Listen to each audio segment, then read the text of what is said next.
The bright lights of the Good Morning America studio shimmered against the polished set as country superstar Carrie Underwood settled into her seat across from host Michael Strahan.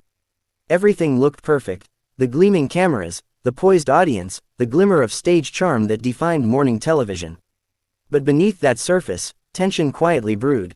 Carrie was there to promote her new album Silver Lines, a deeply personal record she'd poured her heart into.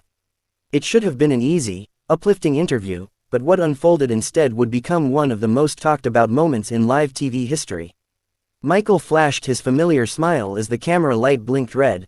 "Good morning, everyone. We've got a special guest today, 7-time Grammy Award winner and country legend, Carrie Underwood." The crowd cheered, and Carrie, always graceful, waved with a polite smile. Her long blonde hair framed her face perfectly, but her eyes hinted at fatigue, maybe from the tour, or maybe from something deeper.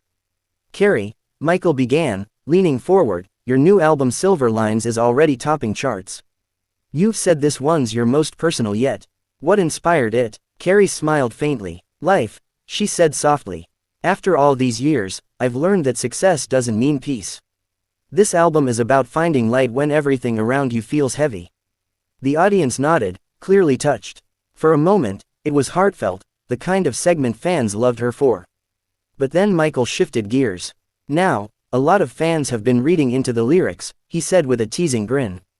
"Especially that track, Cold Stage. Some say it's about your experiences in the early part of your career, maybe with a certain producer. Is there some truth to that?" Carrie's smile faltered. The question hung in the air like static. "Michael," she said slowly, "I write about emotions, not individuals. If people see themselves in the songs, that's on them." The audience laughed awkwardly, unsure if it was a joke. Michael chuckled too, trying to keep the tone light. "Of course, but fans love to connect the dots. You can't blame them for wondering who those lyrics are aimed at." Carrie leaned back slightly, her expression cooling. "I can blame them when the media encourages it," she said, her southern drawl sharpening just enough to be noticeable. "This isn't about gossip, it's about art." The crew behind the cameras shifted nervously. They could sense it, the tension thickening like fog. Michael, perhaps unaware that he was walking into a minefield, pressed on. "So you're saying none of your songs are inspired by real people?" Her jaw tightened. "I'm saying," she replied evenly, "that my songs come from my perspective. They're stories, not callouts. And honestly, I thought we'd be talking about the music, not digging for headlines." A hush fell over the studio. Even the audience, usually so quick to clap, stayed silent. Michael tried to recover. "Hey, no disrespect at all, Carrie. You know we love you here." Carrie's eyes locked on his, calm but piercing. "Then maybe show it," she said quietly. "Because the way this is going doesn't feel like love, it feels like bait." Someone off-camera motioned for a quick commercial cut, but they were live, no escape. The atmosphere was electric now, the audience leaning in as if witnessing something forbidden. Michael smiled tightly, still trying to maintain professionalism. "Come on, you know it's all in good fun."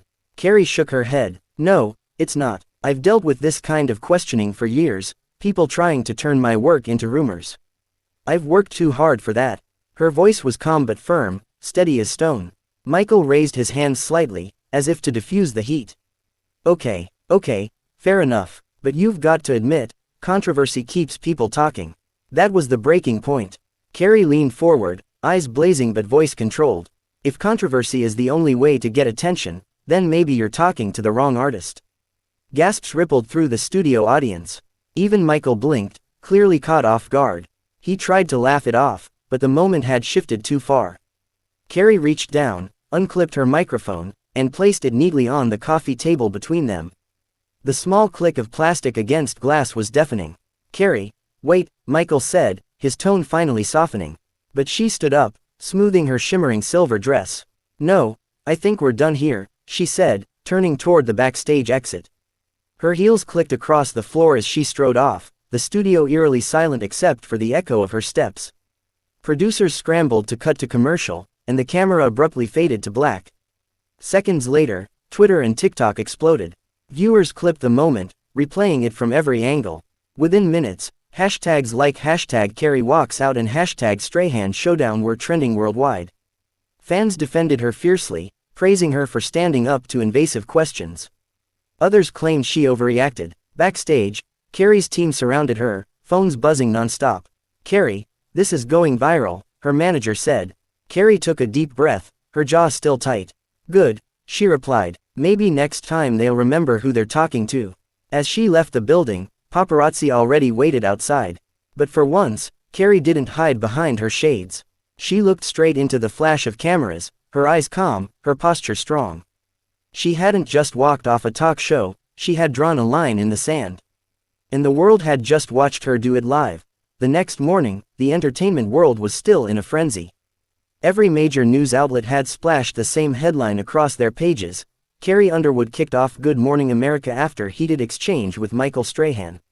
Clips of her walking off the set were replaying in endless loops, slow-motion replays of the moment she unclipped her mic, the defiant glint in her eyes, and the stunned look on Michael's face. For some, it was shocking, for others, it was thrilling. Carrie Underwood, America's country sweetheart, had just taken one of television's biggest stages and flipped the script. Her team spent the morning fielding calls from every direction, reporters wanting her side of the story, ABC executives requesting a clarification, and even rival networks offering to give her a platform to set the record straight.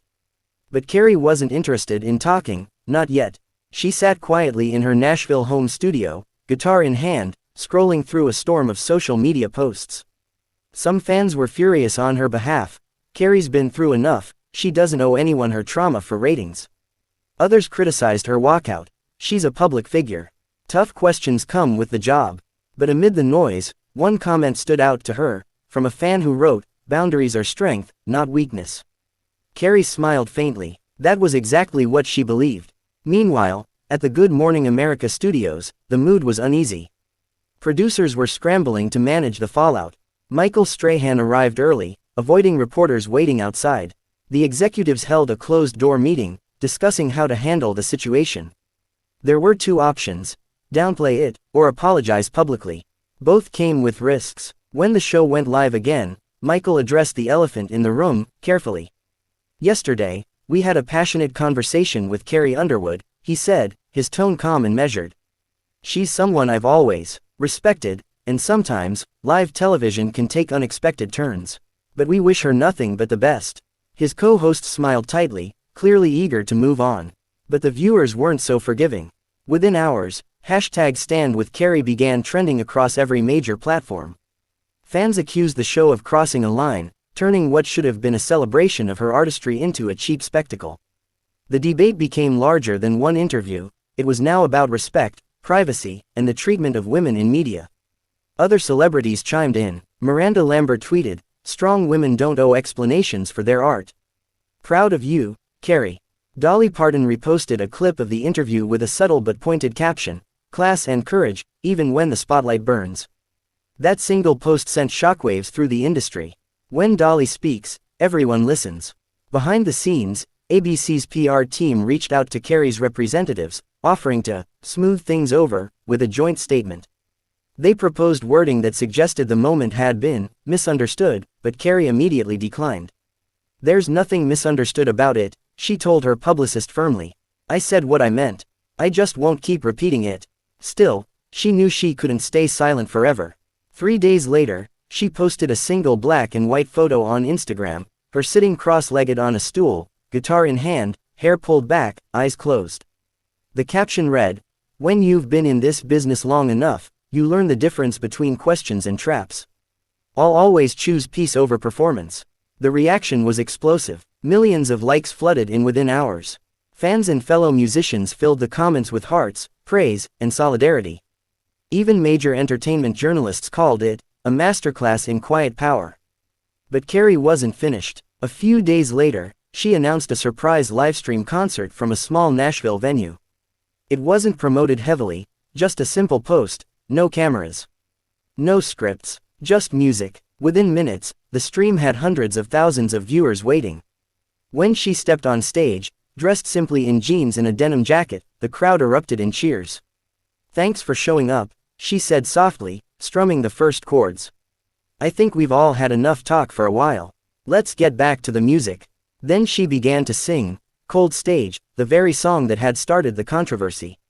Her voice was haunting, raw, stripped of the studio polish, filled with emotion.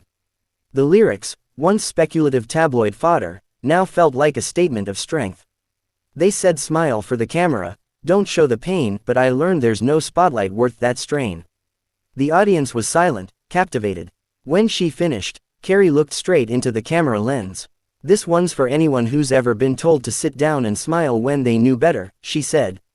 The audience roared in applause, and thousands of comments poured into the live chat, hearts, fire emojis, messages of admiration. Even Michael Strahan was rumored to have watched the stream live from his home. According to insiders, he later told a colleague, she handled that better than any PR statement ever could. In the weeks that followed, Silver Lines soared to #1 on the charts again, this time fueled not just by her fans, but by people who respected her courage. Entertainment journalists began reframing the story, no longer calling it a meltdown or feud, but a moment of authenticity in a world obsessed with performance. Carrie didn't need to defend herself further. She had let her art, and her composure, speak louder than any headline. By the time she returned to the public spotlight fully, she wasn't just Carrie Underwood the singer anymore. She had become Carrie Underwood, the symbol of grace under fire, of boundaries drawn in public, of a woman who refused to let the noise drown out her voice. And somewhere, far away from the glare of the cameras that had once cornered her, Carrie smiled. Because for the first time in a long while, she wasn't reacting, she was in control.